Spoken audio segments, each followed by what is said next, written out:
Šī gada 30. aprīlī mūsu skolā tika atklāta Microsoft Learning plāksne, kas apliecina to, ka mūsu skola ir viena no 10,000 Microsoft Office korporācijas dalību skolām. Plāksni, kas apliecina, ka mēs esam kļuvuši par vienu no pasaulē 10,000 dalību skolām Microsoft partneri mācībās programmai.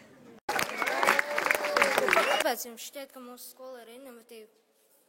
Tāpēc, ka mums ir daudz interaktīvās tāfeles un daudz datoru Ko tu jauni iegūsi no tā visa? Ir viss daudz interesantāk nekā tā kā datora grāmata un drukā visas uzdevumus pēc kārtas. Kā jūs, prāt, dators skolēni paši vērtē? Vai aktīvi iet darboties, mācās kaut ko? Mūsdienu visā tajā laikā, šitā informācijas tehnoloģijās, bērni ļoti labi orientējās datoros, un tas ir, apmēram, tā kā pirmā nepieciešamības prece. Paldies par uzmanību! Radošā TV